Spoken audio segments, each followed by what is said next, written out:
this video. In this video, I'll be reacting to one of the early uploads from the YouTube channel, The Game Theorists. And yeah, I'm a huge fan of their work and I hope that you also enjoy their content. If you do like their video, please go ahead and go their video and just say hi for me. If you do like my video, well, please consider to like, share and subscribe to my channel. Please subscribe to my channel. And comment down below if you have anything to share with me. Thank you so much. Let's start.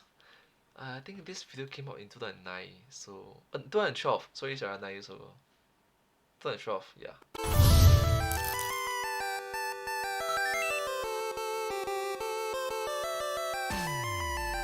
Dun dun dun dun.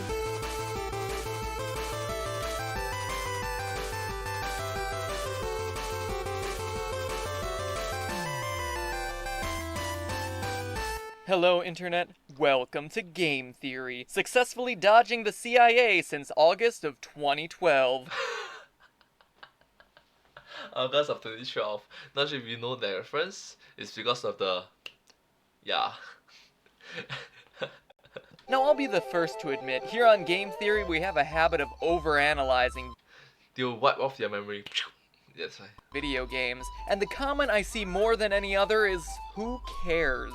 Who cares that Star Fox's team is doing aileron rolls instead of barrel rolls? Who cares if you're committing war crimes in the Call of Duty games? Who cares if Mai Shiranui's boobs are real or fake? Well, never mind, people actually did care about that one, go figure. In general, it all boils down to 5 words. It's just a video game. But after today, claiming No armor on. High level armor.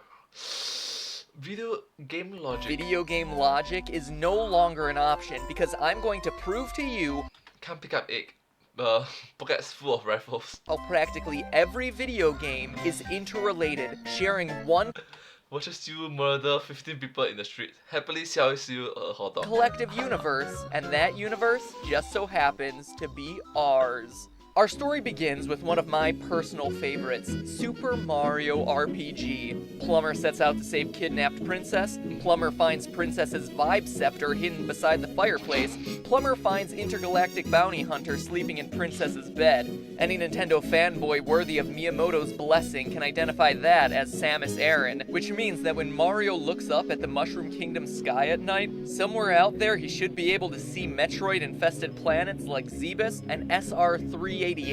While he's stargazing, he should also be able to see the planet Popstar, Kirby's homeworld. Since in Kirby's Dream Land 3, Kirby must fight off several of Metroid's signature space jellyfish, only to find Samus blonde and beautiful at the end of the level. In fact, if there was any doubt about the Mushroom Kingdom Popstar connection, there's evidence that Mario has actually been there, as he appears in the audience of both the Megaton Punch Tournament and the battle against King Dedede in Kirby Superstar. In other words, it would have been 100% legitimate to have Mario jumping on Kratos and headbutting Mother Brain during his interstellar travels in Mario Galaxy. And we're not talking about fantasy crossovers here. This would be perfectly established within the canon of all 3 franchises. But it doesn't stop there. While he was planet hopping in this fanfic version of Mario Galaxy 3, Mario and Kirby could spend a few minutes fighting off as There's a Mario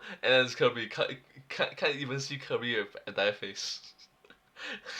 Kirby's so cute. Zerg Rush, as Metroids have infiltrated the distant galaxies of Starcraft 2. But if Samus is really going to quell the Metroid outbreak, she'll also have to swing by Angel Land, home to Kid Icarus, leaving the door open for a Pit versus Protoss showdown. Now there's a brawl I'd pay to see. Revisiting Super Mario RPG also connects the Mushroom Kingdom to Hyrule, as Mario finds Nintendo's favorite fairy. Hey, listen! Favorite fairy boy sleeping in a hotel bed. 2 years later, in 1998, the connection between the 2 realms was further solidified in Ocarina of Time, where Mario, Bowser, and Luigi appear as portraits in Zelda's castle. Could Hyrule and the Mushroom Kingdom be one and the same? That's a question for another theory, but one thing's for sure, Nintendo's biggest heroes definitely share the same planet. So we've united most of the main players in the Nintendo universe, but how do we jump from this proverbial Nintendo land to the real world? Well, we do some digging around and find an obscure Japanese title named Captain Rainbow, which stars Birdo, the ambiguously gay dino, and former world boxing champion Little Mac, who earned his crown by toppling the one and only Iron Mike Tyson. Wow! Seriously? Thus, we have our bridge to the real world. Not just some made-up video game version of Earth, but the real world with real-life ear-biters. Mike Tyson. Real life e-writers. That is a Mike Tyson reference. Key to the universe. But before we What? Seriously? explore this little tangent, one more word about Punch-Out. In the version for the Wii, Little Mac spars with the modern tie-wearing version of Donkey Kong, pulling in the whole Donkey Kong Country series, as well as everyone's favorite bear and bird combo, Banjo-Kazooie. How? By the power of beavers. Naughty is a recurring boss in the first Donkey Kong Country, who, when he's not hiding in piles of bananas, apparently makes his living in Click-Clock Wood, waiting for heroes to release him from his dam. But back to the real-world connection. Street Fighter was the first game I remember that actually flew you around the map of the real world to fight in different locations, even down These clips are from the Japanese version. Take note of the names. to the Cold War era USSR, which was awesome. But if we want to get really picky about whether this Street Fighter world is the M. Bison started in Japan as a parody of Mike Tyson. Oh. real world or a M. Bison and Mike Tyson. video game real world. In the original Street Fighter, there was an African American who happened to be a boxer that also happened to be named Mike. Mike Tyson. Round, get around, he gets around. Anyway, we could talk about Chun-Li's cameo in Breath of Fire and all the connections from there, but being a young geeky male, I always preferred Cammy, the Wedgie Warrior. But did you know that she also had a crossover with Baby Bonnie Hood from Darkstalkers, King Arthur from Ghosts and Goblins, and Mega Man from Mega Man? It's a shooter called Cannon Spike for the Dreamcast, and it means that stuff like this and this also connect to the real world through this. Wow. Now I ask you, between the two, which is more exciting? Wow, that's a huge universe. Exciting or no, Darkstalkers Morrigan is more than just vampiric eye candy. This sexy succubus is the connection drawing in the Castlevania franchise. The Dreamcast game Gunbird 2 featured her as a hidden character alongside Son of Dracula Alucard, a staple in the vampire hunting series since Castlevania 3. And in a crossover that seems too bizarre to be true, it's Castlevania that links us up to Contra, not once, but twice. In Contra Hardcore, an optional battle features a rather hip-looking android wielding the vampire killer whip and hitting candles for power-ups. But in an even more obscure connection, in the game Snatcher for the Sega CD, you run across Dracula, a Belmont, Lance and Bill from Contra, and even Sparkster the Rocket Knight in a bar called Outer Heaven. You'd think that the Outer Heaven reference would be a direct connection to Metal Gear, but not quite yet. For solid proof, we need to... No way! No way! All these reference each other? At the end of Yu-Gi-Oh! Rechef of Destruction, you play your magic card game against series antagonist Pegasus. Beat him and he summons a giant mech. How a large robot could possibly help him win a glorified version of my grandmother's game of bridge is beyond me, but that's not the point. The mech is actually Gomon Impact from the extremely famous Gomon series. While this opens up a whole new world of crossovers, the important one for now is Gomon's connection to Sparkster. In Ganbare Gomon 2, Sparkster leads... Did you just say gambare instead of gambare? I'm pretty sure you said gambare instead of gambare. Gambare is not how you say gambare. Gambare. To Gomon leads to Yu-Gi-Oh, which leads to Solid Snake.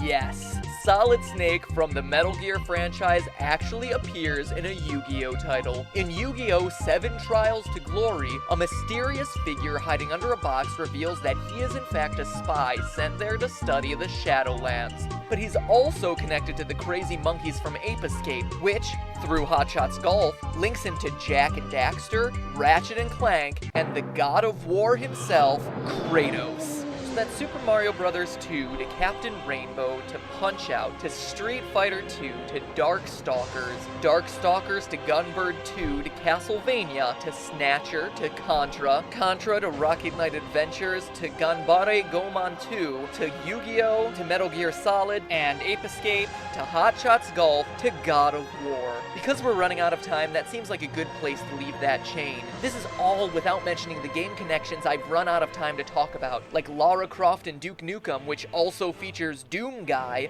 linking it up to the Tony Hawk Pro Skater series, which then includes Call of Duty, Spider-Man, the entire Star Wars franchise. Then Tony Hawk also has Wolverine, who finds the Lich King sword, pulling in World of Warcraft. And speaking of enormous RPGs, the Elder Scrolls series is connected to Nintendo through Pokemon, specifically Morrowind, where you can collect a Marowak spine. Morrowind also happens to be the final resting place of Indiana Jones, which opens up a whole realm of movie crossovers, as well as Final Fantasy's second most infamous villain, Kefka. And this Final Fantasy connection brings us all the way back around to Super Mario RPG and its secret boss, Culex. So in the end, there's a lot of untapped crossovers here, people. Mega Man in Call of Duty, Kratos in Starcraft, Sephiroth in Skyrim. Even when you ignore obvious franchise crossovers like Super Smash Bros. Brawl, the video game universe is still incredibly small. And it's also intrinsically linked to our real world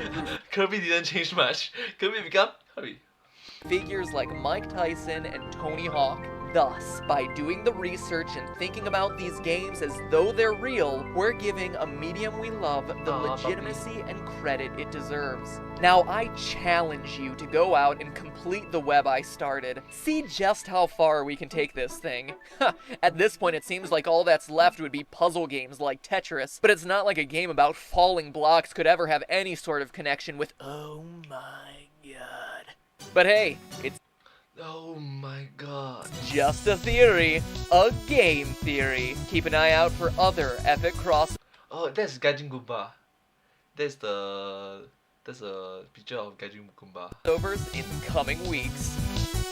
Yeah, Gaijin Goomba. Gaijin means how to say, foreigner, international. So someone that doesn't belong there originally. You know. In Singapore, we call it Angmo, mostly because of as Caucasians came over to Singapore.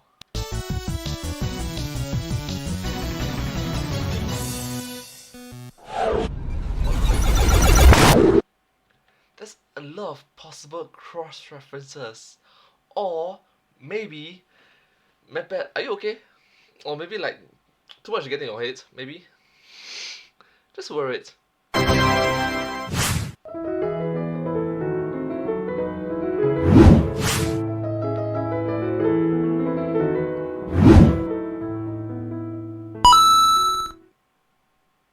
But seriously, my bad, okay?